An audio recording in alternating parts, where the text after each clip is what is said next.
So this last week at uni has been really interesting. There are some days I come in and I'm like super confident, super like in my own skin, and more than usual. And I think that's because of the topics I talked about in the last video. You know, like I wasn't people pleasing, and because of that, like I wasn't socially anxious. I've never felt more in my own skin, but there have been other days where I just felt like super overwhelmed, super tired, stress eating and doing things like that. And it's annoying because actually on the day I wanted to vlog was one of the days that I was overwhelmed.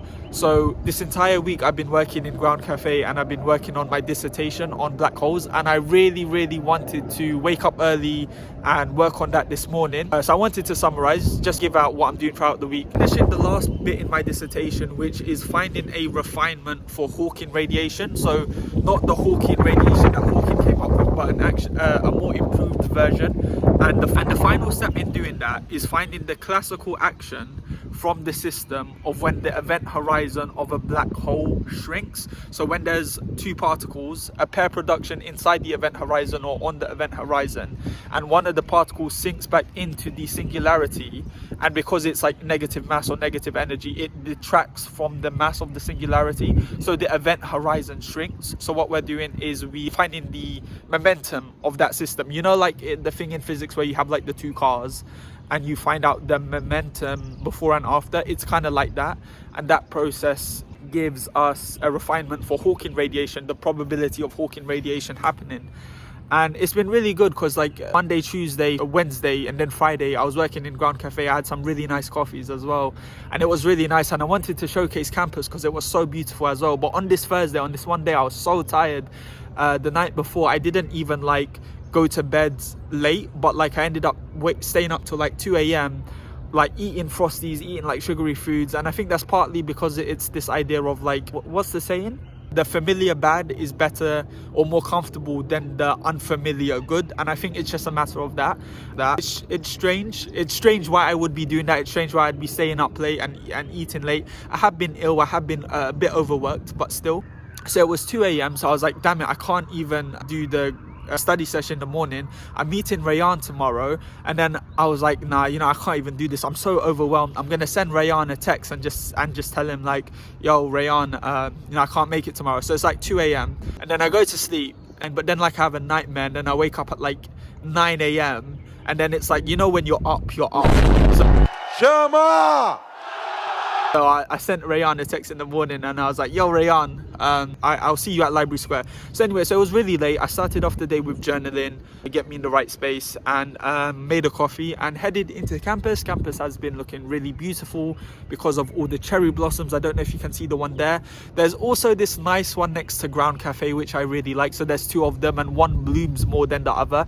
And it's really nice because like it only blooms for like 2 weeks out of the entire year. The rest of the year is like a skeleton, like it has. Yeah, anyway, met up with Rayan and we went to Nando's. Don't do that, do something nice. Rayan was telling me about, so basically this is our last week at uni and this is our final year, and you know, so we went to Nando's and he was telling me about, because he's from Canada, so he was telling me about he's going to go back to Canada. I asked him about how his uni experience was. He asked me about how my uni experiences were. He's doing law, so he wants to become a lawyer. There's an interesting story of how we met. It's funny. I'll play basically it was this random interaction with Rayan during the first year, the very beginning of first year, and then I went to the debate society, and imagine there's this person you speak to and like you don't even know who he is, and then he calls you by your name back. And then I was so taken aback, and then he shows me my Instagram. It's like, okay, wow, this is strange. So that's how we met. Do I say hi? Hi guys, my name's Rayan. I met Jericho at the curve here. I think I was sitting at the curve. It couldn't have been more than the first or second week of classes, and I was just eating by myself. Sat in front of this guy. And like he just said a few seats away. No, you were like right in front of me. We were sitting across from each other. No, you were sitting parallel. Yeah. Sitting here, and then you were sitting right opposite. But you was a few seats away from. And you was the first one who actually said something. You was overhearing a conversation, and then you was like, right, because you were talking to someone, and they said they were Canadian or something. Yeah, and then he I came was like, over. oh, you're Canadian. We just started talking. I don't even remember what we talked about. Oh my days, guys, I'm gonna tell the story. So basically That's not what happened. Okay. Basically, I was at Curve, I was talking to someone, and Rayan came in and he introduced himself. He asked for like our Instagram, Snapchat, whatever. And then, okay, fine. I never see him again for the whole of first year. I go to debate society during the freshest week of second year. They're doing like these exercises and we're all in a group. And each of the society members, and you're doing the exercise, and then we're about to leave, and this guy comes up to me and he's like, yo, Jericho. And like, I'm like, how does he know my name? Like, I've never. And then he's like, oh, remember we met one time at Curve? And then I was like, yeah, I remember that incident, but I don't remember you. And then he showed me my Instagram, and then I was like, oh damn. I was like, okay, so that's I guess the rest is history, huh? yeah. Yes, indeed. He's leaving for Canada next Wednesday. Yeah. We've seen each other a few times around campus. He's not a campus regular, but I do see him here and there. So Hi, I'm Joseph. I'm in Jericho's class. Math don't be mathing. Saving £15, 30 quid apparently. This is 45. This is 35. You're saving 10 quid, not so math don't be mathing. Basically, I just talked to Jericho, innit? And Jericho. What? Is that how you pronounce it, bro? It's Jericho. Jericho, bro. Come on, same difference. Bro, I was gonna get you one, try it. If you ever see a monster, just know that I tried to put you on, innit? Get it, bro, trust me. It takes strength to resist the dark side. Only the weak embrace it. It is more powerful than you know. And those who oppose it are more powerful than you'll ever be. It's natural. Feel me? I decided that I am not going to do any dissertation work today, which I was but I was just like, nah, I cannot do it. Like literally when I say overwhelmed, like really like overwhelmed, and I know what it is. I should stop beating around the bush. So when your nervous system feels unsafe, it will like, you know, eat sugary foods, it will buy impulsively, it will like I didn't want to expend any energy, I didn't want to go boxing, I didn't want to go to the gym, I didn't want to, so I was just like, yeah, I'm just gonna give myself a break and just go home today. Hello everyone. So I was going to go into the library and do some dissertation work, however I am feeling absolutely terrible, and I saw Sab, and yeah, I'm just gonna go home now. It's like 4 o'clock. Yeah, I just can't stomach it. Hay fever, man. It's the hay fever. It's getting me groggy. It's getting me groggy as well, It's not hay fever. It's so much worse. It's a lot more, but it's hay fever at the top. Yeah, that's it. Just following off the topic of the last video, someone said to me I should spend more time being alone, or be okay with being alone, and I said, nah, that's not me, I don't need to do that. But then, you know, I actually thought about it. It depends what you mean by that, right? Because that's a vague statement, but you only feel alone if you don't like the person you're alone with. And what do you mean by that? Do you mean, are you someone that you're proud of? And the answer is yes, I am very proud. But if the meaning is, are you someone that you love and you accept, then the answer is probably no. And I thought about it and I was like, I haven't actually been okay with being alone. What I've done is I've been okay with being hyper independent, hyper reliable, hyper strong, you know, just like self-reliant and always counting on myself, and always like the sense that like, so I can only rely on myself and not rely on other people. And that isn't actually the same as learning to be alone and okay with yourself.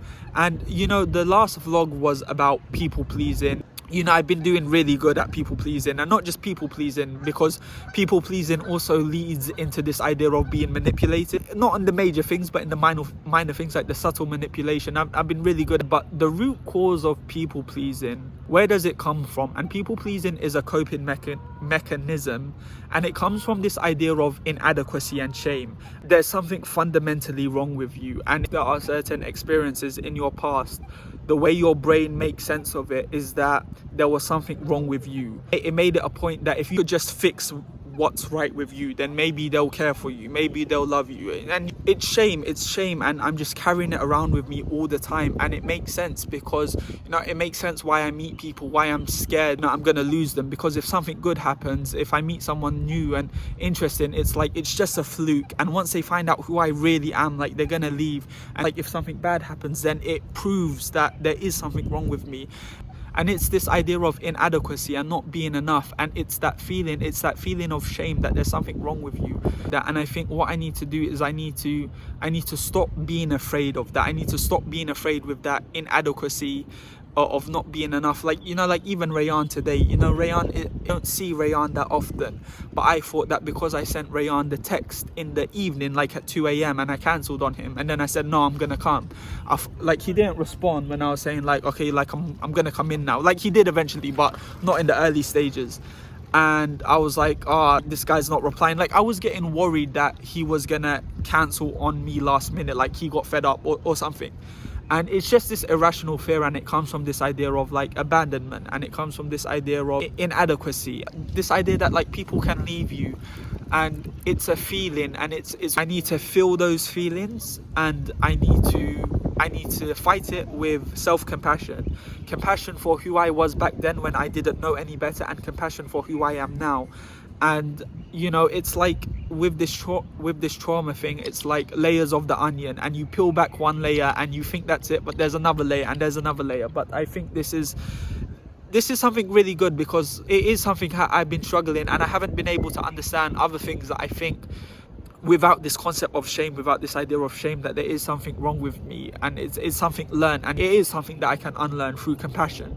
And you know, it's hard, because if you watch the other video, you know that like I've had to say goodbye to a few people, and it's hard, because then I'm like, you know, sometimes maybe, you know, with people pleasing and everything, maybe I didn't do like the best job I could, maybe I messed it up, maybe I should have been better, maybe I should have not people pleased, maybe I could have reciprocated energy better, maybe I could have understood that like, you know, this bare minimum that someone is giving me isn't anything crazy, like it's just the bare minimum. But you know, here's the thing, and it goes back to compassion, and that, you know, at the time, with what I knew, and with how I felt, and with what I understood, and with everything I went through, you know, I done the best I could. And when I think about it, I literally done the best I could.